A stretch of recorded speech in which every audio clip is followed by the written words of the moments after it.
series of gun control bills. She doesn't like guns or gun rights, former CIA operative, and so she's all about big government. Proposed assault firearms ban. Warning to a governor that, hey, you may be going a bridge too far here. There has been a lot that has happened with the Second Amendment. Her actions were immediately met with backlash. Something just happened in Virginia that caught almost everyone off guard. And depending on which side of the gun debate you fall on, this could be one of the most significant legislative developments of the entire year.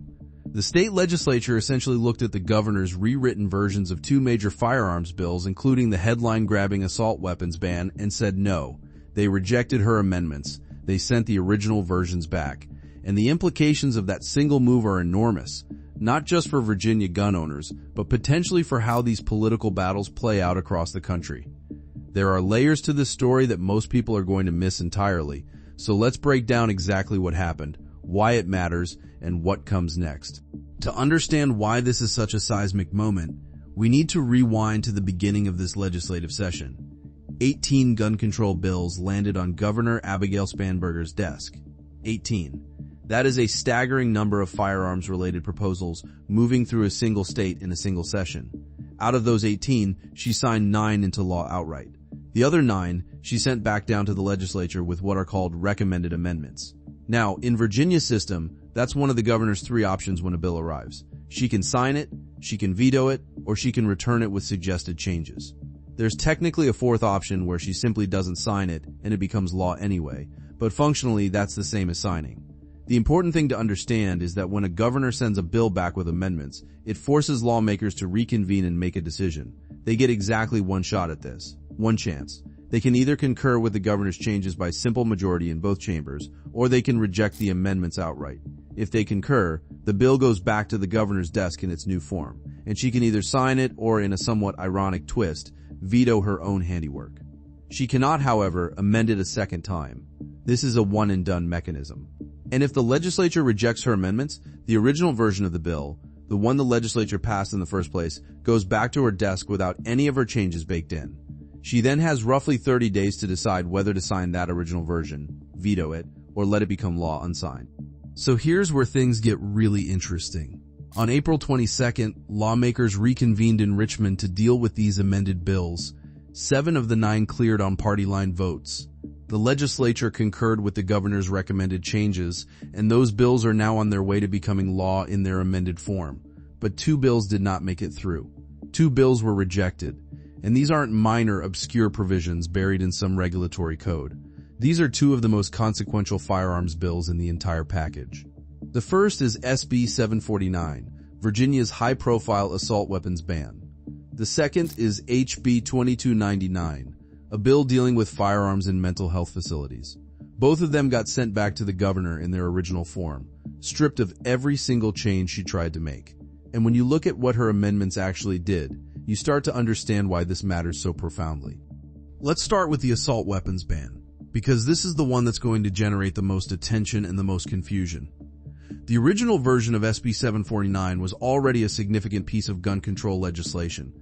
It banned certain semi-automatic rifles based on specific feature tests, and it restricted magazines over a certain capacity. It was, by any measure, a loss for gun rights advocates. Nobody on the pro-Second Amendment side was celebrating the original bill. But here's the critical detail that changes the entire calculus. When Spanberger got her hands on it, she didn't just tweak it around the edges. She fundamentally expanded its reach. Her amendment shifted the ban to a broader features test that covered not just rifles, but also pistols and shotguns, with only limited exemptions. And the single most devastating change she made was striking the word fixed from the magazine clause. That might sound like a minor editorial revision if you're not deeply familiar with firearms law, but it was anything but minor. By removing that one word, she expanded the ban to cover common semi-automatic firearms that accept detachable magazines over 15 rounds. Do you understand what that means in practical terms? It means the vast majority of standard pistols that millions of Americans carry every single day for personal protection would have fallen under the ban. Your everyday concealed carry handgun, the one sitting in nightstands and holsters across the Commonwealth, would have been swept up in this legislation. That was not an accident. That was not an oversight. That was a deliberate, calculated expansion of the bill's scope, and the legislature looked at it and said, absolutely not. To be completely transparent and fair about this, the original bill is still not good for gun owners. It still bans commonly owned modern sporting rifles. It still restricts magazine capacity. If Spanberger signs the original version, which most analysts believe she will, Virginia gun owners are still losing ground. That's the reality, and sugarcoating it would be dishonest. But there is a massive, meaningful difference between the original bill and the governor's rewritten version. One bans a specific category of long guns. The other would have effectively banned most of the semi-automatic handguns in common circulation. The distance between those two outcomes is enormous, and the legislature's decision to reject the expansion is genuinely significant. There's even a possibility, maybe 10 to 15% according to most observers, that Spanberger refuses to sign the original version out of frustration, or as a political statement, pushing the whole thing to the next legislative session. That's not the most likely outcome, but it's not 0% either, especially given the friction we've already seen between the governor's office and legislative leadership this session. The majority leader has publicly clashed with Spanberger over some of her rewrites, so there is real discord in the relationship, and that discord could theoretically lead to a standoff. The second bill that got rejected is arguably even more revealing about the governor's approach to firearms policy, and frankly, it's the one that made people's jaws drop when they actually read the amendment language. HB 2299 in its original form created a Class 1 misdemeanor for knowingly possessing a firearm, knife, or other weapon inside a hospital building that provides mental health or developmental services. The intent was straightforward: keep weapons out of psychiatric facilities and similar care environments. You can debate the merits of that policy, and reasonable people do, but the underlying logic is at least coherent. If you're visiting a family member at a mental health facility, you wouldn't be able to carry inside. Not great, but at least it's an understandable policy position. But then look at what Spanberger did with her amendment. She stripped out the exemption for armed security guards and removed the provision allowing hospital written authorization. Read that again slowly, because it's important.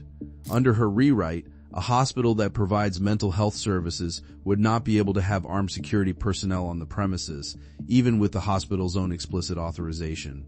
A hospital administrator could not hire a security guard to protect vulnerable patients.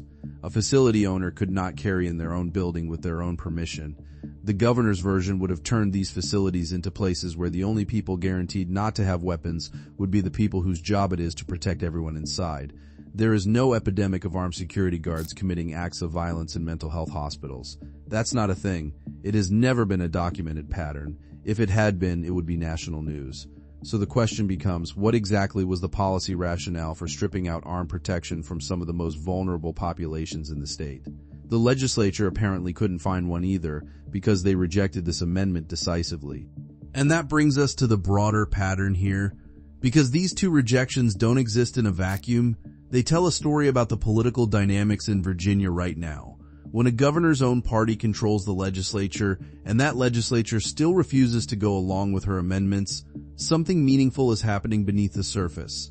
This isn't the opposition blocking a governor's agenda. This is the governor's allies looking at her proposals and deciding they went too far. That kind of intra-party pushback is rare, and it suggests there are limits to how aggressive the gun control push can get, even in a state where the political winds favor restriction. For gun owners across the country, there are some important takeaways here. First, the legislative process matters. The specific language in a bill, the exact wording of a provision, can be the difference between a bad law and a catastrophic one. Second, engagement works. The fact that legislators felt enough pressure to reject these amendments, even when their own governor pushed for them, means that advocacy is making a difference. Third, and this is the strategic lesson, sometimes the fight isn't about winning everything. Sometimes it's about limiting losses, preserving ground, and maintaining a better position for future challenges. The original assault weapons ban is still likely to become law, and that's a significant setback. But the version that didn't become law, the one that would have swept up nearly every common handgun in America, that version dying on the legislative floor is a genuinely important outcome. History has shown us that the details of how restrictive legislation gets written determine how successfully it can be challenged in court and how feasible it is to eventually repeal. The national assault weapons ban that existed from 1994 to 2004 had a sunset clause built into it, and that single provision is the reason it eventually expired, and Americans regained access to an entire category of firearms. The specifics matter. They always matter. Looking ahead, the next 30 days are going to be critical. Spanberger has to make a decision on both of these bills in their original form. The smart money says she signs the assault weapons ban, takes the partial win, and moves on. But politics is unpredictable. Egos get involved, and we've already seen that the relationship between the governor's mansion and the state house isn't as smooth as it looks from the outside. The mental health facility bill could go either way. It's a less prominent issue with less political capital attached, which paradoxically means it's the one more likely to get caught up in a standoff. Either way, gun owners in Virginia should be paying close attention over the next month because decisions are being made right now that will affect their rights for years to come. This was one of those rare moments in politics where the system actually worked the way it's supposed to. Checks and balances kicked in, a governor overreached, and the legislature pulled her back. It doesn't happen often enough, but when it does, it's worth recognizing and understanding, because these are the mechanisms that protect individual rights from the excesses of any single official, regardless of party. The fight in Virginia is far from over, and there are still significant losses on the horizon for Second Amendment advocates in the state. But the losses could have been dramatically worse, and the fact that they won't be is a direct result of the legislative process doing its job. That's it for today, folks. See you in the next video.